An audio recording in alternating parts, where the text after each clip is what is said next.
The major benefits of doing ex situ technologies, of using these technologies, they offer great ease of control process and optimization as well. जो process है पूरे का पूरा उसको ज़्यादा controls पे आ जाता है बिकॉज हम ऑफ साइट ही काम कर रहे हैं and we can also optimize the parameters as well much more easily because ये नेचुरल कंडीशन में नहीं हो रहा होता. Moreover the relatively shorter time treatment is there, जल्दी रिजल्ट इसके अचीव हो सकते हैं and safe introduction of specialize microorganism is there as well. अगर हम कोई एक्सटर्नल माइक्रो ऑर्गेनिज्म यूज़ करना चाह रहे हैं, ऐड करना चाह रहे हैं, फॉर एग्जांपल में भी some genetically modified microorganism, we can do that in a much safer way in ex situ techniques as compared to in situ technique, because जब हम ex situ में उसको यूज़ करेंगे तो उसके कंटेनमेंट जो है वो ज़्यादा इजी है, उसके स्प्रेड आउट होने के चांसेस बहुत कम है as compared to when we apply any GMO in situ technique.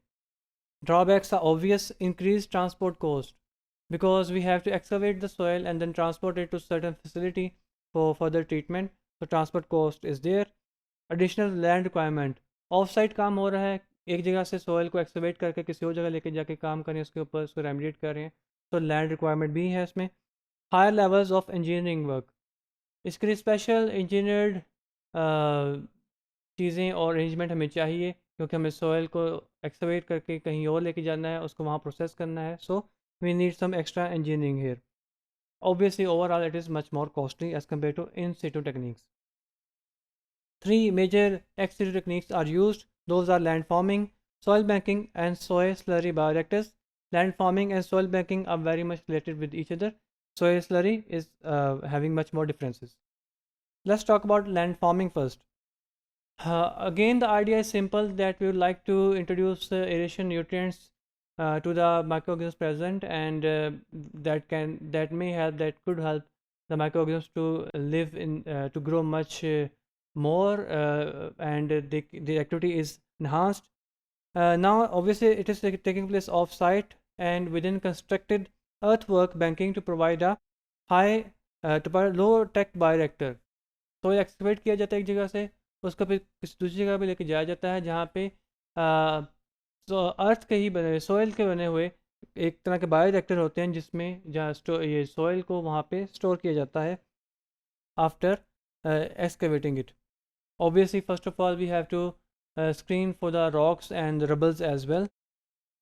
The process takes place in lined earthworks isolated from the surrounding by an impermeable clay or high density polyethylene liner. Basically एक तरह का एक structure बनाते हैं जिसमें impermeable layer होती है और इस स्ट्रक्चर के अंदर सॉइल को स्टोर किया जाता है. Typically relies on the activities of indigenous microbes. Again the idea is the same कि जो माइक्रोब्स वहाँ प्रेजेंट है उन्हीं को यूज़ किया जाए, उन्हीं की किस तरह से हेल्प की जाए कि वो ज़्यादा बेहतर एक्टिविटी शो कर सकें. However, different special microbes can also be added.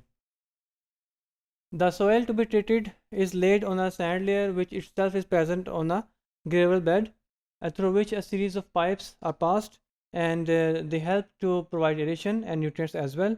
And obviously an impermeable clay or polyethylene lining is there to stop the leaching of the leachate. Again, water and nutrients are added to stimulate the activity of the microbes to increase much more efficient results. This is a basic sketch of the land farming. You can see here that this is a basic earthwork construction. अर्थ मतलब जो soil है उसी को use करते हुए एक structure बनाया जाता है. उसके नीचे यू कैन सी है ग्रेवल है, उसके नीचे इम्परमेबल लेयर है ताकि लीचिंग ना हो, उसके ऊपर सैंड लेयर है और उसके ऊपर we add the soil that is to be treated. The drainage pipe जो है जहाँ से ड्रेनेज होगी, plus the all the plumbing the piping system which will introduce nutrients and addition, वो सॉइल के नीचे हैं. बहुत सिंपल प्रोसेस है, इनहेरेंट एबिलिटीज़ यूज़ करता है माइक्रो ऑर्गेनिज्म्स की. हावेवर इस सिंपलिसिटी की वजह से एक नुकसान ये भी है कि जो इफेक्टिवनेस है इसकी that depends on the soil characteristics and climate condition, उसके ऊपर फिर डिपेंड करता है सारा. A process of sampling monitoring is there as well that helps us to track down the process, the progress of the remediation, कि किस हद तक हमें रिजल्ट्स अचीव हो रहे हैं और क्या हमारे रिजल्ट्स जो हैं वो अनमोनिटर्ड स्टैंडर्ड्स तक जा रहे हैं कि नहीं जा रहे. At completion, the treated soil can be removed either for return to original site or can be used for some other purpose. Next is soil banking. Soil banking is completely inverted version of the land farming. उसी को अगर invert कर दें तो हम उसको soil banking कह सकते हैं। तो इसमें क्या होगा कि पाइपिंग वगैरह और सारा कुछ जो है वो ऊपर है और सॉयल जो है उसके अंदर हम स्टोर करते हैं। और again inherent abilities of the indigenous microbes are used to achieve the remediation of the contaminants present in that soil. And below that soil we again have some impermeable layer to avoid the leaching of the contaminant in the ground soil and groundwater. Again, soil is excavated and screened for rubble and rocks, and sometimes we may like to add some extra things, for example wood chips, organic matter, etc., to increase the aeration and water holding capacity of the soil. uh, this technique can actually resembles with the composting. So it can be called as soil composting, but not exactly. It has its differences from the composting. As compared to land farming, the results can be achieved much more uh, in much shorter time. Again, indigenous microbes are employed, उनको nutrients और aeration provide की जाती है ताकि वो जल्दी grow करें और बेहतर activities हमें perform करके दिखाएं. Nutrients and aeration is introduced. Now, soil banking का ही improved version is called biopiling. इसमें क्या होता है, leachate is collected in a reservoir and is recirculated, and certain series of pipes are there which help to blow the air through the biopile. तो इसमें ज़्यादा बेहतर ration है, ज़्यादा बेहतर सर्कुलेशन है of the water and leachate, तो इससे ज़्यादा हाई एफिशिएंट रिजल्ट्स अचीव होते हैं. Again it is just an advance version of soil banking. Last one is soil slurry reactor. It is completely different from the first two. As the name indicates, इसमें एक slurry से produce करते हैं soil की और इसमें सारा remediation का process चलेगा.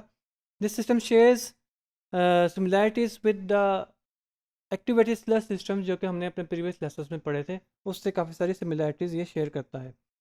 Soil is introduced in a mixing tank. एक टैंक में soil लेते हैं और उसमें वाटर डाल के स्लरी से बनाते हैं. Nutrients are added as well. तो इस स्लरी में सारा बायोरेमिनेशन का प्रोसेस होगा. Again indigenous microorganism are used and their inherent probabilities are used. This suspension is transferred to a linked series of well aerated slurry reactors and the microbes in there treat the contaminants progressively. ये जो slurry है ये एक series of tank से पास होती है और हर tank में माइक्रोब्स मौजूद हैं जो कि उसकी रेमिडिएशन एंड डिटॉक्सिफिकेशन करते रहते हैं. After passing through this series of tanks the soil and the slurry has been detoxified of the contaminant. This is a basic sketch of the slurry bioreactor system. You can see here that here we have mixing tank, nutrient and input is there, aeration is there as well. Then it passes through a series of tanks which are called slurry reactors, and then there is clarifier which thickens this slurry, and then dewatering process is there as well. The soil is separated and the water is, the leachate is again recycled to achieve much better results. The separated soil can be used to dispose of or can be used for certain applications. Now clarifiers and presses thicken the treated slurry. Recovered liquid component is again, as we said, recirculated to achieve much better results. Now the solids which have been separated, those can be reused or can be used for some other application or can be disposed of. This was about ex situ techniques. I will see you in next lessons.